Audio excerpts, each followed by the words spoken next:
मैं अभिषेक कुमार अपने YouTube channel Abhishek Singh classes में आप सबका स्वागत करता हूं। और आज हम लोग क्लास 12 की पोएम कीपिंग क्वाइट जो पब्लो नेरूदा द्वारा लिखा गया है उसकी स्टडी करते हैं। इस पोएम का थीम क्या है, पोइट कहना क्या चाहता है, इस चीज़ को देखते हैं। तो पहला बात यह है कि the poem is written against any kind of violence and self torture. आज दुनिया में बहुत सारा वायलेंस है, क्राइम्स बहुत सारा बढ़ चुका है, एसटीएम बढ़ चुका है, तो उसके अगेंस्ट में लिखा गया है। आज वर्ल्ड में लोग सेल्फ टॉर्चर भी कर रहे हैं, है ना। वो देख रहे हैं कि ये काम जो है मेरे लायक नहीं है, मैं इसे नहीं कर सकता हूँ, फिर भी पैसे की लालच में या किसी और लालच में वो लोग उस चीज़ को कर रहे हैं।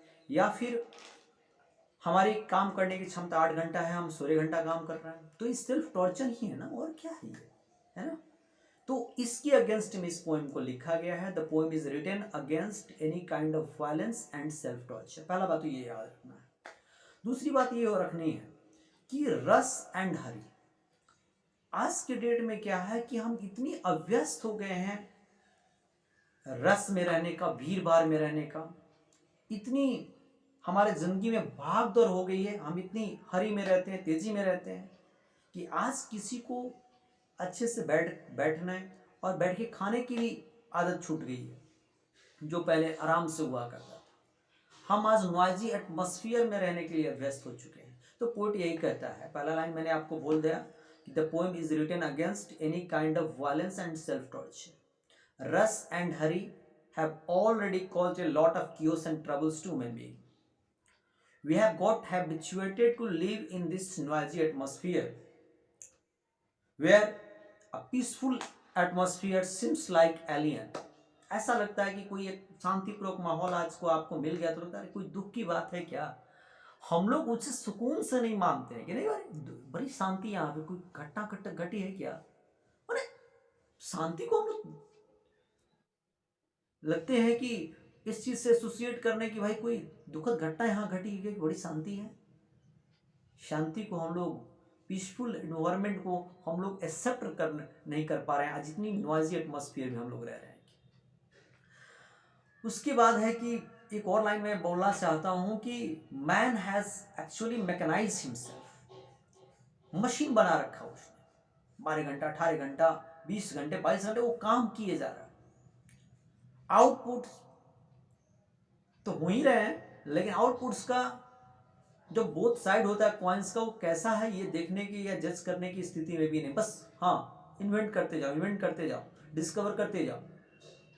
उसका जो इम्पैक्ट है ह्यूमैनिटी पर, ओवरऑल जो ह्यूमैनिटी है उस पर क्या है, इस चीज को हम लोग देखने सुनने समझने के लिए समय नहीं रखे हैं। इसी सब थीम पर इस पोएम को लिखा गया है। और मैं तो ये कहूंगा कि man himself is a trouble maker and sufferer too. मनुष्य जो है वो खुद ही अपने लिए गड्ढे खोने और उस गड्ढे में खुद ही गिरा हुआ है। आज जो कोरोना वायरस है या फिर इन्वायरमेंट में इस तरह की अनबैलेंस है, वाटर पोल्यूशन है, तो इसका कारण कौन है? मनुष्य ना। और सफरर कौन है? The same man is here. So हमें अपने एक्टिविटीज़ को चेक करनी पड़ेगी, रोकनी पड़ेगी, हमें अपने आप को इंट्रोस्पेक्ट करना पड़ेगा। पोएट ये एडवाइस करता है कि poet advises us to cease all kinds of activities and introspect ourself why you have come on this earth. ये पता है कि गॉड के द्वारा प्लान के तहत हम लोग यहाँ पे हैं इस धरती पर, और गॉड के बनाए गए चीज़ों को हम लोग यदि नुकसान पहुंचाएं, पेड़ पौधे को, जानवरों को, पशु पक्षियों को, तो कहीं ना कहीं इन्वायरमेंट तो नुकसान हो जाएगा और उसका उसका कहीं ना कहीं परिणाम हमारे ऊपर आएगा, क्योंकि गॉड ने बड़ा बैलेंस फॉर्म दिया था हमें इस धरती का, और धीरे धीरे हम अपने एक्टिविटीज से उसे पॉल्यूट करते गए, कंटेमिनेट करते गए। चलिए इसी सब थीम पर ये पोएम लिखा गया है। इस पोएम को हुबहू लाइन बाय लाइन हम लोग पढ़ते हैं, इसका एक्सप्लेनेशन करते हैं। Now we will count to 12। अब देखो, नाउ अभी ये वक्त है। नाउ शब्द का अर्थ हुआ कि ये वक्त फिर दोबारा नहीं आएगा। This is the time, this is the moment.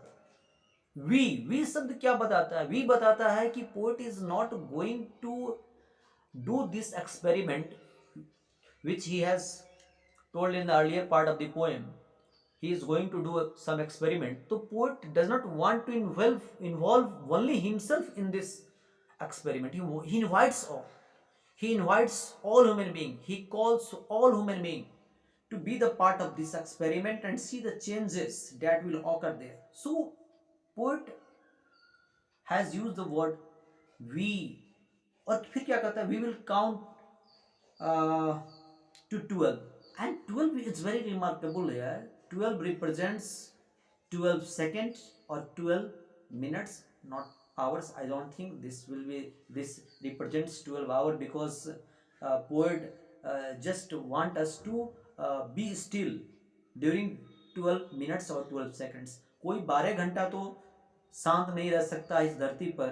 आज की जो माहौल है, हमको लगता है कि 12 का मतलब 12 सेकंड या फिर 12 मिनट हो सकता है, 12 घंटे नहीं हो सकते, 12 दिन नहीं हो सकते, 12 महीने नहीं हो सकते हैं।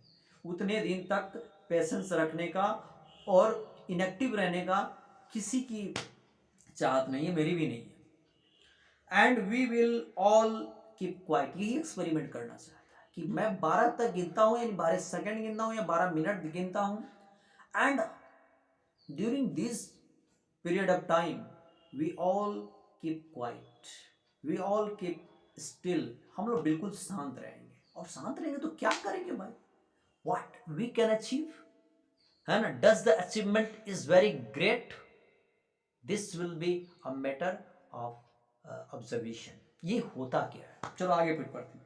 For once on the face of the earth, करें एक बार इस धरती पर आप ट्राई तो करें, आप ट्राई तो करें बिल्कुल शांत रहने का, एक बार इस चीज को करें। Let's not speak in any tongue, कह रहा है कि किसी भाषा में आपको बात नहीं करनी। अब क्या क्या आपको नहीं करनी, क्या क्या करनी, ये बात बताएगा। You don't have to talk in any language, because language, we use language to communicate with other, and now a day man is very logical and very bad temper. So communication में leads to dispute, a dispute may take the form of a quarrel, and you know, in the very beginning of the poem I have told you that poet is against any kind of violence। इसलिए वो नहीं चाहता कि कोई बातचीत करे, बात से वो किसी ना किसी लॉजिक में पड़ जाएगा, और उसके बाद डिस्प्यूट के बाद क्वारल, और क्वारल के बाद तो आप जानते हैं वायलेंस का वो रूप ले लेता है। तो ये चाहता है कि नहीं, कोई किसी भाषा में बात ना करे, एकदम चुप रहे। Let's stop for 1 second. अरे कहते हैं 1 सेकेंड तो आप एक्सपेरिमेंट करके देखो, 12 सेकेंड भी छोड़ दो तुम। Let's live 12 second, do this experiment for 1 second, है ना। Try to be still, try not to speak in any language, आप कोशिश तो करो।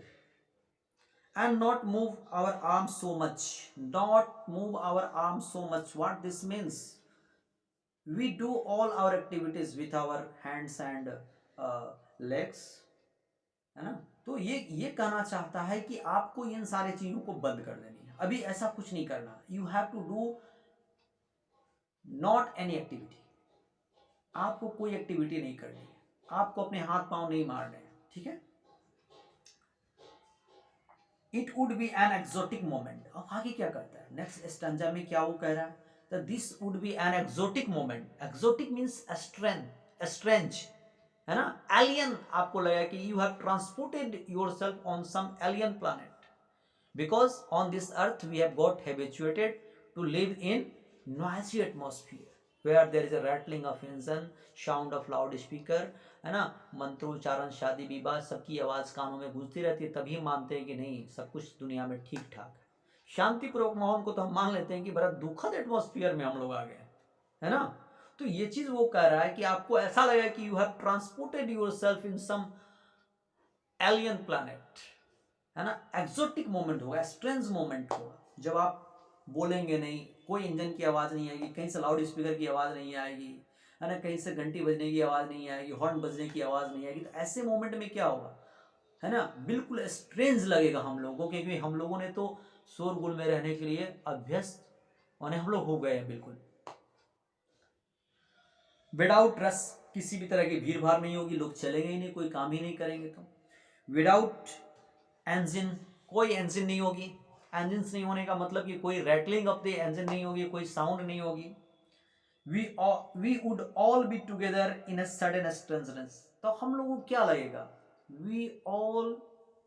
we would all be together, सब कोई एक साथ क्या महसूस करेगा? एक काइंड ऑफ स्ट्रेंजनेस, एक अद्भुत सा माहौल आपको लगेगा जब रोड पे कोई गाड़ी ना हो, किसी भी तरह का कहीं भीड़ भाड़ नहीं हो, और कोई कुछ भी ना करे, कोई किसी भाषा में बात ना करे। ये सब ये एडवाइस करता है। आगे देखो क्या करा, fisherman in the sea cold sea would not harm whales. ये करा fisherman in the cold sea would not harm whales. अब जो लोग समुद्र में गए हैं, मछलियां पकड़ रहे हैं, है ना, तो एक बात जान लो कि मछली भी हमारे इस जो इन्वायरमेंट का एक बहुत बड़ा पार्ट है। जो एक्वेटिक एनिमल्स हैं वो बहुत बड़े पार्ट है, उनकी एक बहुत बड़ी रोल है, उनका भी रहना जरूरी है इस इकोसिस्टम के लिए। तो कह रहा है कि वो भी वेल्स को मारना बंद कर दें, वेल को किल ना करें। And the man gathering salt would look at his hurt hands. कह रहा है कि जो लोग सॉल्ट को गैदरिंग करते हैं समुद्र के किनारे, उनके हाथ छिल जाते हैं, इंसर्ट हो जाते हैं, लेकिन फिर भी वो लोग काम करते हैं, चूंकि रोजी रोटी के सवाल है ना। तो वहां पे ये कह रहा है कि वो लोग भी बंद करें अपनी इस एक्टिविटी को, ये जो सॉल्ट की गैदरिंग है उसको सीज करें, रोकें, वो भी काम ये ना करें, क्योंकि ये सेल्फ टॉर्चर है। आपकी बॉडी इसलिए नहीं बनी कि आप उसको सेल्फ टॉर्चर करके, बहुत ज़्यादा टॉर्चर करके पैसे कमाएं, है ना। ये काम आप बंद कर दें, यानी वेल को भी आप ना मारें, क्योंकि वेल या अदर जो एक्वेटिक एनिमल्स हैं, this are very necessary for the ecosystem, है ना। एक बैलेंस एटमॉस्फेयर के लिए बहुत जरूरी है उनका भी रहना, इसलिए वो सब काम बंद करें। आगे के लाइन्स बहुत अच्छे हैं। दोज हु प्रिपेयर ग्रीन वार। बहुत सारे लोग हैं जो पर्यावरण को नुकसान पहुंचा रहे हैं, प्लांट्स को नुकसान पहुंचा रहे हैं। ग्रीन वार मतलब वार अगेंस्ट प्लांट्स, तो उसको नुकसान पहुंचा रहे हैं, उसको काट रहे हैं। उनके लिए तो ये लकड़ियां हैं, लेकिन मानवता के लिए तो ये जीवन का स्रोत है ना जी, ऑक्सीजन उसी से मिलता है। लेकिन जो लोग इसकी तस्करी करते हैं, जो लोग इसको नुकसान पहुंचाते हैं, उनके लिए तो बस एक लकड़ी है। ये कल कारखाने बैठाने के लिए, जमीन साफ करने का एक जगह है, लेकिन मानवता को आगे बढ़ने के लिए यही ऑक्सीजन जरूरी है। तो कहता है कि उनको भी ये वार जो होता है वो सीज करना पड़ेगा कुछ देर के लिए। Green war, war with gas, war with fires. अब देखो दुनिया में हमने बहुत डेवलपमेंट किया साइंस और टेक्नोलॉजी के क्षेत्र में। हमने हथियार बनाए, बम बनाए, गैसेस बनाए, जिससे हम लोग लड़ाई लड़ते हैं और लड़ाई लड़के अपने दुश्मनों को मारते हैं। और उसी में कोई सन की राजा आया, या फिर डिक्टेटर आया, या फिर कोई लीडर आया, उसने गिरा दिया उस बम को किसी दूसरे प्रदेश में, तो फिर क्या होगा? वहाँ की मानवता तो नष्ट हो जाएगी, जैसे सेकेंड वर्ल्ड वार में हुआ, है ना, कि जर्मनी कि नागासाकी और हिरोशिमा का क्या हाल हुआ। तो अब तो उससे भी बहुत ज़्यादा जो पावरफुल एक्सप्लोसिव है हर देश के पास अवेलेबल है। अब तो होगा तो बहुत बड़ा ये डिस्ट्रक्शन होगा, डिमोलिशन होगा। तो ये कहता है कि वो लोग भी अपने जो एक्टिविटीज़ को सीज कर दें, जिन्होंने ग्रीन वार कर रखी है, जो पेड़ पौधे को नुकसान पहुंचाते हैं, वो भी पेड़ पौधों को काटना बंद कर दें। जो लोग लड़ाई के लिए तने हुए हैं, बम से, गैसेस से, अब तो वायरस से भी, तो वो लोग ये सब चीज एक्टिविटी बंद कर दें। विक्ट्री विथ नो सर्वाइवर, सबसे अच्छा लाइन मुझे ये लगता है। कह रहा है कि जो लोग ये लड़ाई कर रहे हैं, एक दूसरे को मार रहे हैं, मान लो कि पूरी दुनिया बर्बाद हो गई, तुम बच गए जो लड़ाई स्टार्ट की है, जो बम गिरा है, तो कह रहा है कि victory is always followed by celebration, but if there is no survivor, with whom do you celebrate your victory? You need to have some friends, you need to have some foe। तुम्हें कुछ दोस्त की भी ज़रूरत है और दुश्मन की भी ज़रूरत है, तभी लाइफ ये काफ़ी प्लेजर वाला है। अदरवाइज सिर्फ दोस्त भी जरूरी नहीं है, कुछ दुश्मन भी चाहिए जो आपको समय समय पर क्रिटिसाइज करे, आपको अपने एनर्जी होने का एहसास दिलाए। पुट ऑन क्लीन क्लॉथ्स, कह रहा है कि ये लोग जो ग्रीन वार कर रखे हैं, वेल पकड़ने पे लगे हैं, जो लोग अपने हाथ को इंसर्ट करें सॉल्ट गैदरिंग में, ये लोग क्लीन क्लॉथ पहने, है ना। और क्लीन क्लॉथ क्या है कि ये लोग एक नए विचार लाए, है ना, अपने विचारों को चेंज करें, बदलें, नुकसान पहुंचाना प्रकृति के कंपोनेंट्स को बंद करें। They should wear new clothes, यानी they should adorn new thoughts, new idea. Without new thoughts, new idea, how can you change yourself and the world equally? कैसे बदल सकते हो जब तक अच्छे थॉट नहीं लाओगे। Would walk about with their brothers. अब देखो ब्रदर्स शब्द का इस्तेमाल किया गया यूनिवर्सल ब्रदरहुड के लिए। ये पूरी दुनिया एक भाईचारा से बंधी हुई है, लेकिन ऐसे कुछ लोग जिनकी परसेंटेज बहुत कम है, जो नुकसान पहुंचाने में लगे हैं पूरी दुनिया को, ये लोग अपना काम बंद कर दें और ये लोग क्लीन क्लॉथ पहने, यानी नए विचार लाएं, नए आइडिया लाएं अपने दिमाग में और एक भाईचारा फैलाएं पूरी दुनिया में, भाईचारा का संदेश दें, है ना। और भाईचारा का जब संदेश देंगे तो उन्हें उतना ही सुकून मिलेगा जितना कि एक थके हुए पथिक को, ट्रैवलर को छांव में, पेड़ की छांव में बैठने पर मिलता है।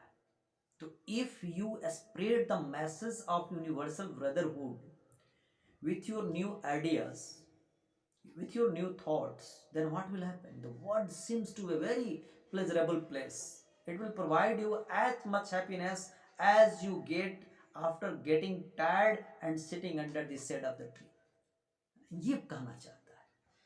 आगे देखिए, what I want should not be confused। करें जो मैं कह रहा हूं उसको कंफ्यूज ना करें, इसको बिल्कुल क्लियर समझें, कंफ्यूजन नहीं आपको होनी चाहिए। मेरे कहने का मतलब ये नहीं कि आप फिशरमैन नहीं जाए, ये शॉर्ट गैदरिंग न करें, ये न करें, वो न करें, तो आपको करेंगे क्या? बोले नहीं, चले नहीं, तो फिर करेंगे क्या? आप कंफ्यूज ना हो, मैं जो कहना चाहता हूँ आपको क्लियर बता रहा हूँ।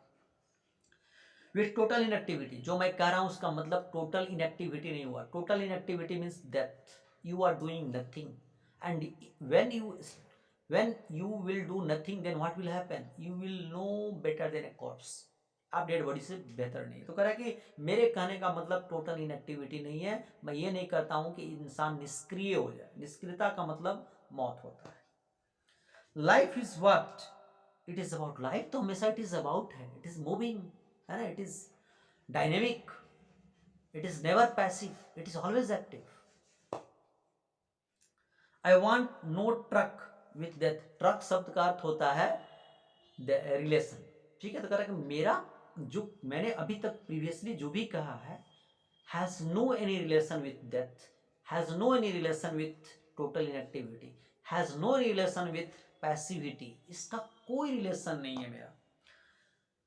If we were not so single minded, यदि हम देखो सिंगल माइंडेड नहीं होंगे, यानी यूनाइट नहीं होंगे इस एक्सपेरिमेंट को करने के लिए कि 12 सेकंड के लिए हम चुप रहे, आत्ममंथन करें कि आप क्यों आए हैं इस धरती पर, आपका मकसद क्या है, आपकी जनरेशन आगे कैसे बढ़ेगी, है ना। जिस तरह से रिसोर्सेज का हम यूज कर रहे हैं, जिस तरह से पॉल्यूशन फैला रहे हैं, जिस तरह से हम इन्वेंशन कर रहे हैं और इन्वेंशन का जो डार्क साइड है उसको हम नहीं देख रहे हैं, तो आगे क्या होगा हमारे जनरेशन का, हमें ये देखना और सुनना और समझना पड़ेगा।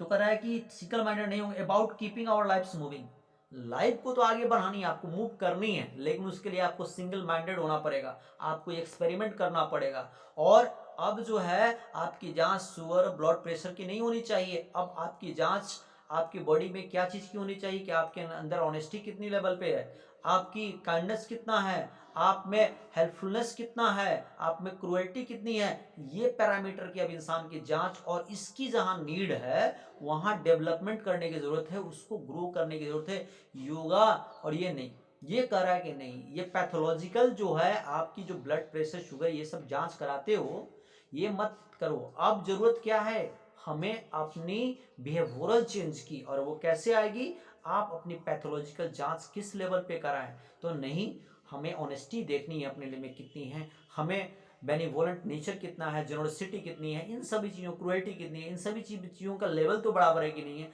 नहीं है तो हम तो जरूर पॉल्यूटेड हैं कहीं ना कहीं से, हमारी कैरेक्टर पॉल्यूटेड है, ये लेवल होना चाहिए, है ना।